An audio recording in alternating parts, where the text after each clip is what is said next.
That may be the greatest catch I've ever seen in my life. Okay, we have not done this in quite a while, but I am going to be excited to go through and look at some rebuilding teams here. These are real Dynasty teams that came from people a part of the Flock community over there on Locals.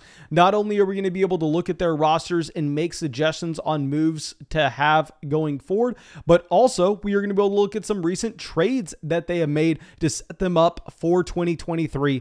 Now, before we get into the teams, you know exactly what I'm going to ask for. Go down there, drop that like on this video if you have not done so already. Subscribe to the channel if you play Dynasty Fantasy Football. And please leave a comment with any trade that you have recently made specifically for a rebuilding roster.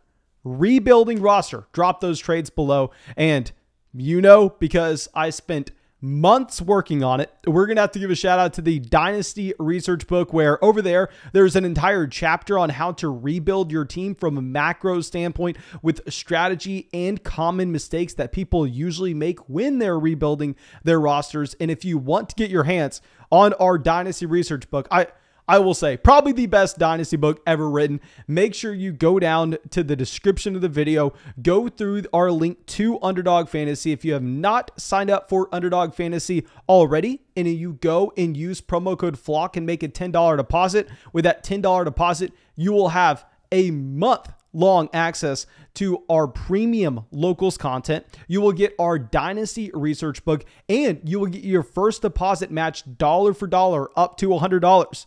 So it's essentially free, and I promise you it helps this channel more than you would ever believe. If you've already signed up for Underdog Fantasy, don't worry. Down there in the description as well, we have a link to our website where you can also purchase our Dynasty research book. But that should be it. Let's go through. Let's dive into this team. And the first one we're going to be looking at, Lamar Jackson at quarterback here. Now, this is going to be a super flex roster where we are going to be starting one quarterback, two running backs, two receivers, a tight end, four flex spots, and a super flex. Now, this is something we've broken in depth in that Dynasty research book, but if you look at historical trends for the positions we should be looking at playing in those flex spots in hyper flex leagues like this, where you have four of them, 9 times out of 10, you're actually going to want to plan on putting a receiver at that spot. So whenever I view a league like this, where you are going to be starting a total of, I believe, 11 options, and I want to double check that. Yes, 11. Now, this is my favorite Dynasty format. Usually I prefer having 3 starting wide receiver slots and 3 flex spots instead of 4 flex. It doesn't really matter. It's all pretty much the same. What we should be looking to accomplish with this format in particular is we need to be trying to get 2 elite level quarterbacks and loading up on a ton of wide receiver depth. If we can go out there, if we can roster 5 wide receiver 2s and just beat down our opponent every single week at our first flex spot, second flex spot, third flex spot, fourth flex spot, it doesn't really matter if we go out there and punt our running back too. I mean, recently I was in a startup draft that looked just like this. I believe I took DeAndre Swift in the second round of that startup and then didn't take another running back until I believe we took Melvin Gordon or so in the 12th, 13th round. Way later. I mean, we had 4 quarterbacks. We had like 7 receivers, a couple tight ends before we even took our second running back. In this format, I don't really care about running back depth. We need to be loading up on receiver. But let's break this down position by position, starting off at quarterback, where we have Lamar Jackson, Justin Fields, and Trey Lance. Now, y'all know my opinion on Trey Lance. Don't really think we need to talk that much in depth with him, but I will say as a quick side note, love having the Lance stack with George Kittle and Brandon Ayuk, almost going all in on that offense, saying, hell, if Trey Lance turns out to be an above average NFL passer, then all of a sudden we probably have one of the best teams in the league just based off that double stack there. And then also we have the Lamar Jackson and Rashad Bateman stack. We have the Justin Fields and Darnell Mooney stack. So while I would love to say, you know what, probably a pretty good idea to go sell someone like Lamar Jackson, at this time, there's probably not a reason to sell Lamar Jackson on a rebuilding roster. This is something we talked a little bit more in depth about in that Dynasty research book. The weird timing that we are going to have when we are trying to construct these rebuilds and a plan for 2023. And then I can come out here and say, okay, Lamar Jackson, well, you know, every other quarterback, I really don't care about their age with. Lamar's a little bit different in that because the majority of his value is driven based on him running the football, I'm going to be a little more worried about him actually hitting an age cliff than I would be with another quarterback like Matthew Stafford, as crazy as that sounds. However, I don't see a reason to trade Lamar Jackson today. And this is something we talk about with veteran running backs with rebuilds, and that even if we are afraid of a long-term value proposition on a player like Lamar Jackson, or say on someone like Alvin Kamara, when we're sitting here in March, April, it's going to be very hard to go out there and sell those veterans and get exactly what we are looking for. Now, of course, that is not to say we shouldn't try. Of course, we should go out there. We should throw them on the block and just kind of see what offers can trickle in. Because if all of a sudden we can sell Lamar Jackson for the 102 and a 2023 first, sign me up. Because if we are looking at that kind of haul for Lamar Jackson, you're going to be able to hit the reset button with Malik Willis, someone that can exponentially gain in value. And if we're able to continue to accumulate those 2023 first round picks, then all of a sudden we are going to be in a fantastic spot next offseason,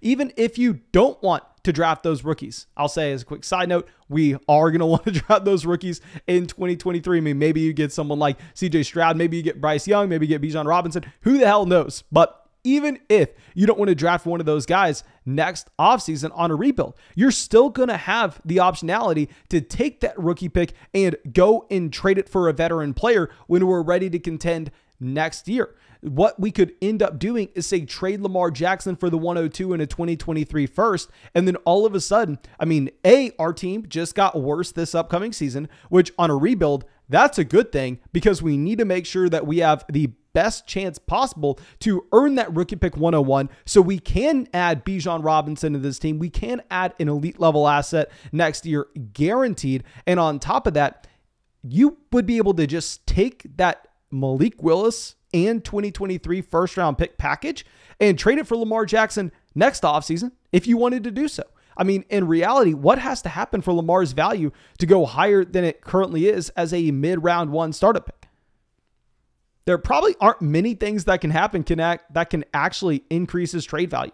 So I really like the idea of going out there and looking to sell Lamar Jackson. However, it's something I can't say we need to do it today, because people aren't really worried about getting points in their starting lineup at this moment. Maybe it would be a better idea with Lamar Jackson in particular, because it would also be very hard to see Lamar Jackson's value fall until we get to the beginning part of the season. Maybe we kind of wait until we get to August, September, then we look to sell Lamar. But nonetheless, I would feel comfortable building around Lance and Justin Fields. You know, I'm not the biggest Justin Fields fan in the world, but when we have Darnell Mooney for the stack, I'm fine just holding it out. Now, going to our running back position, we have Boston Scott, Melvin Gordon. Now, maybe by the time you're watching this video, Melvin Gordon has already signed with the team, but as of now, it's looking uncertain where Melvin Gordon will end up. Maybe he goes to Houston. Maybe he goes to a team like the New York Jets. I mean, a roster where he would be able to get touches, but we're probably not expecting a lot of points to be available in that overall offense.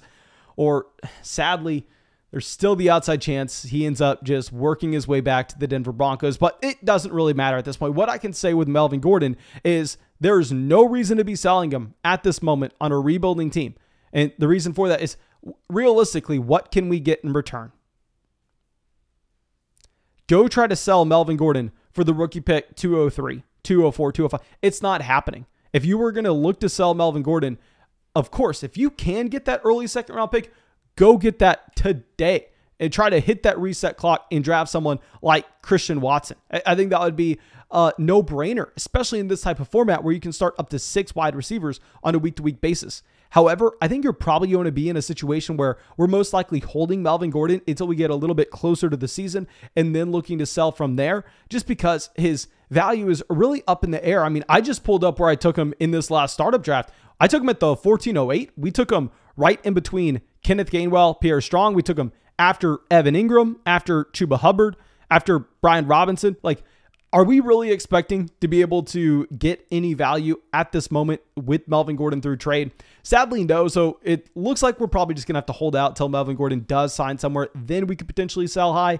The wide receiver position, honestly, I really like these options. I think that this is the perfect example of a wide receiver core that you love in this league, where you're most likely planning on starting 6 wide receivers on a week-to-week basis. However, if you're playing in a 10-team format where you only start 2 wide receivers and you only have 1 to 2 flex spots, then all of a sudden we'd have some work to do, because this wide receiver room is built around depth and depth primarily. We really don't have any top level options, but because we can start 6 players on a week-to-week basis, even if we're missing out on some production at the wide receiver 1, wide receiver 2 spot, if we're able to beat down our opponents at those flex spots, particularly during the bye weeks as well, we could be set up nicely going forward. Now, with that being said, if we're able to flip any of these players for a future first, of course we're doing that, even with the stacks that we have with Darnell Mooney, Justin Fields, Brandon Ayuk, and Trey Lance. If we were to be able to take Darnell Mooney and ship him off for that first round pick, even package him together with maybe another depth player. Say if we can take Darnell Mooney, CJ Uzama in a tight end premium format, and Melvin Gordon, then we can get a first and second round pick in 2023. Of course, we're going to be making that trade. As of now, though, looks like it's probably going to be unlikely. And I think that we are probably just sitting on our hands at the wide receiver position. And then at tight end, we have George Kittle as well as Pat Freiermuth. Freiermuth, in my opinion, one of the biggest winners of free agency with Juju Smith-Schuster leaving Pittsburgh. Looks like Pat Freiermuth is going to be in line to see a crap ton of targets this upcoming season. And I would be fine looking to get off of George Kittle, even with the stack of Trey Lance. While Kittle was drafted in 2017, I mean, this is a player that's dealt with the multitude of injuries over the past 3 seasons. And with George Kittle in particular, I mean, it's going to be very hard for him to increase his own dynasty trade value from this offseason to the next, and he's going to be a player that's putting up a considerable amount of points in your starting lineup. I mean, holding you back from earning that very high rookie draft pick. So if we're able to say move George Kittle, or maybe a package of Kittle and another one of those depth receivers, say George Kittle and Chase Claypool, or George Kittle and Darnell Mooney, and get to a younger tight end that people are maybe off of because the quarterback change in Kyle Pitts, I think that would be a fantastic move for this team for the long run in particular. Now let's go over to a couple of the trades that we have seen with this roster. The first trade that we are going to see is you shipped out David Montgomery for a future first and second. Perfect trade for a player on a rebuilding team. Going back to what we were talking about, I mean, here with that first and second round selection, you have that guaranteed stable asset over the next 2 seasons, and we know that that pick is going to be worth more next offseason than it currently is. With David Montgomery as a running back drafted in 2019, going into year 4, it's very hard to see a world where David Montgomery all of a sudden takes an elite jump up with his value proposition. I mean, if you're telling me next offseason David Montgomery is worth 2 first-round picks, I'd be very, very surprised to hear that happen. So I don't think you're missing out on the potential for David Montgomery to all of a sudden be worth drastically more than this next offseason. And at the same time, I mean, you are getting those points out of your starting lineup, getting a higher rookie pick this next year. And now our next trade we're going to be looking at is we traded Kyler Murray, Cam Akers, and the 110, and we ended up getting Lamar Jackson, Rashad Bateman, and 2 future first as well. And here, it's an interesting deal to say the least. Now, if we're looking at Lamar Jackson and Bateman, yes, we are definitely going to be getting that stack, which I love trading for those players as a package. But if we try to break this down and say, well, I know most people watching this video will prefer a 2023 first-round pick over the 110, and I completely understand that, especially on a rebuilding roster. But I think we can say that they're pretty equivalent. I think we can take them out of the deal, and we're not really hung up on too much here. And all of a sudden, we're looking at Kyler Murray and Cam Akers versus Lamar Jackson, Rashad Bateman in the future first. I don't know. Maybe I am a little too high on Kyler Murray. I think it would be hard for me to pull the trigger on this, even though we're continuing to stack up those future first-round selections, which, of course, we love to do on a rebuilding roster. I would just love to know your opinion on this deal. Maybe you're trading away my guys, Cam Akers and Kyler Murray, so maybe I'm just being a little bit biased here, but I would love to know everyone's opinion. Now let's move over to our second roster. This second team at the quarterback position is going to start us off with Trevor Lawrence and Tua Tagovailoa. Obviously, Tua is a player that has seen a massive jump up in value since the Tyreek Hill trade, as he should. I mean, I'm getting people telling me that I'm too low on Tua Tagovailoa for having him behind the rushing quarterbacks such as Jalen Hurts, Justin Fields, Malik Willis. And I mean, as I've said so many times before, give me the guys that can run the ball for a 4-point passing touchdown format. But we also have Trey Lance. You know, I love me some Trey Lance. Now, what I will say with Tua Tagovailoa in this roster in particular, I think I'm going to be looking to sell. Now, of course, it is going to be depending on the actual package that you're able to see. But based on what I have heard, based on what I have seen with our overall flock community, it seems like all of a sudden, people are maybe getting a little higher on a player like Tua than they are with Malik Willis. And for a rebuilding team, if we can pivot off of Tua Tagovailoa, even with the elite weapons, and get over to a quarterback like Malik Willis, I'm going to feel a lot more comfortable with that based on A, the rushing upside Malik Willis has, B, based on the fact that everything we need to be doing with the rebuilding roster is just trying to figure out how to maximize our trade value for next offseason. And we know that even if Malik Willis has a disappointing rookie season, you will have people making excuses for Malik Willis, saying, okay, well, he was a rookie. Come on, he showed some flashes, yada, yada, yada. We know that those rookie quarterbacks, especially when they are going high in rookie drafts, their value is so damn insulated right now. The perfect example of this is looking at Zach Wilson, Trevor Lawrence, Justin Fields. I mean, Trey Lance even. All these guys failed horribly their rookie seasons. Now, let's revisit where they were being drafted last year and look at their dynasty trade price today. Trey Lance last year was usually getting drafted at the 104, the 105, depending on the league that you were in. Of course, I was drafting him at the 102, but I'm a crazy person. Now, with Trey Lance, how many rookie picks are more valuable than him this offseason? 0 to 1, dependent on the league you're playing in. Justin Fields was being drafted at the 102, the 103, dependent on the league you were playing in. How many draft picks are more valuable than Justin Fields this offseason? 1 to 2, dependent on the league you're playing in. Go down the line, say the same thing with Trevor Lawrence. Say the same thing with Zach Wilson. Now, of course, last draft class in 2021 was better than what we're looking at this year, and that is playing in to the fact that these guys were able to maintain their value, I mean, relatively easily. But still, we have seen this time and time again, that people are willing to make excuses if those rookie quarterbacks fail. So Malik Willis, his value next offseason is going to have a pretty high floor. And at the same time, if he goes out there and he smashes, year one, he just averages 55 rushing yards a game, which is easy to see happening when he averaged over 100 rushing yards a game his junior season in college. You could see him, I mean, get drafted in the top 15 picks of a dynasty startup draft. You could see Malik Willis next year being drafted where Trey Lance is. Now, all of a sudden, if we try to run through that same exercise with Tua Tagovailoa, if Tua fails this upcoming season with Tyreek Hill, with Jalen Waddle, not saying it's likely, but if we just go through the range of outcomes, his value can easily crater. I don't know what the floor would be. And the opposite end of the spectrum, because he doesn't run the ball, even if Tua is a massive hit, even if Tua goes out there and pulls the Derek Carr, where Derek Carr was pretty much top 5 in the NFL in passing last year, how high is his actual dynasty/fantasy value going to go? It's really hard to go anywhere when at most you're averaging 10 rushing yards a game. So I would honestly probably prefer to try to move off of Tua Tagovailoa, get someone like Malik Willis coming over to this roster. Going over to the running back position, we have Clyde Edwards-Helaire, we have Miles Sanders. I don't think we can do much with these running backs, to be honest. I mean, with CEH, what he was drafted in 2020, this is a running back that I believe is 23 years old this upcoming season. He's going in the 9th, 10th round, currently a dynasty startup drafts. If you can sell him for a 2023 first, of course you do that, but I mean, nobody's really making that trade at this moment. And with Miles Sanders, on the other hand, this is a running back that had 0 total touchdowns last year.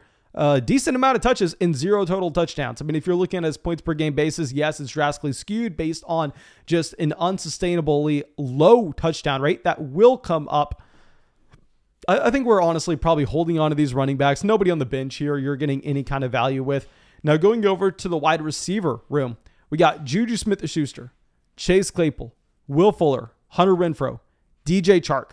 Now, one thing I want to talk about is with these rebuilding teams, looking at depth pieces like DJ Chark that in reality project probably to be about wide receiver 5s in their NFL offenses, we should be going through and looking to sell these guys pretty much any chance that we have. And of course, you're never going to be able to get the exact return you're wanting with DJ Chark. I'm not saying, oh, go sell DJ Chark, go get a first. Oh, no, I'm realistic with your price point that you can return for DJ Chark. But what we could end up seeing is if you are able to take, say, DJ Chark and a Laviska Shenault, you could potentially move off of those receivers and get a second-round pick in this year's draft class, as well as a second-round pick in next year's draft class. And when we have seen these guys that have failed so far. Now, of course, DJ Chark, he had the great sophomore year, and I liked Laviska Shenault last year. I just got it wrong, but I'm the first one to admit that if we can use the name value for these players that are going to have a very hard time rebounding their overall dynasty value, and we're able to just reset the clock and maybe get someone like John Mechie in the late second round of this year's draft class, and also pick up the flexibility to have that second round pick in next year's class as well, I'd love to sell those receivers for that. Now, in the case of Juju, in the case of Chase Claypool, going to be really hard to move off them. I mean, with Juju Smith-Schuster in particular, he's 25 years old. Like, I know most people are going to be surprised by this, and let me pull it up just to make sure I am not lying to you, but I am almost certain that Juju Smith-Schuster is a year younger than Hunter Renfrow. Let me pull this up. Juju, yeah, literally, pretty much exactly a year younger than Hunter Renfrow. If you're looking at the value proposition of these two wide receivers right now in Dynasty, I understand that, I mean, it's just been a complete reversal, but I still probably prefer Juju over Renfrow, and it's not relatively close either. I mean, if we're looking at Juju, 2018, 2017, better years than Hunter Renfrow has ever sniffed. A year younger. His target competition right now is Marquez Valdez-Scantling, where you have Hunter Renfrow going up against Davante Adams. You have Patrick Mahomes throwing the ball to Juju Smith-Schuster. You have Derek Carr throwing the ball to Hunter Renfrow. I would be interested to see if we can move off of Renfrow. Maybe another deal we could look to make is maybe packaging Hunter Renfrow and one of those other depth receivers as we've already discussed, the DJ Chark or a Laviska Shenault, and getting a future first-round pick, especially in a superflex format. I would love to make that deal as well, because if we run through the thought exercise of how Hunter Renfrow increases in dynasty value from here, really hard to see how he can gain that much with the target competition that he has, with the age that he is at, and with the production we have seen so far in his career. Now, going over to tight end, we got Kyle Pitts here. Y'all know, I mean, I missed on Pitts last year. I was saying, oh, you know what? Historically, I mean, these rookie tight ends are very hard to project. While yes, Kyle Pitts is by far and away the best rookie tight end prospect of all time. For him to go as the tight end 4 in redraft, for him to be already valued as the tight end 1 in Dynasty, ridiculous, worst price point that you can find in fantasy drafts.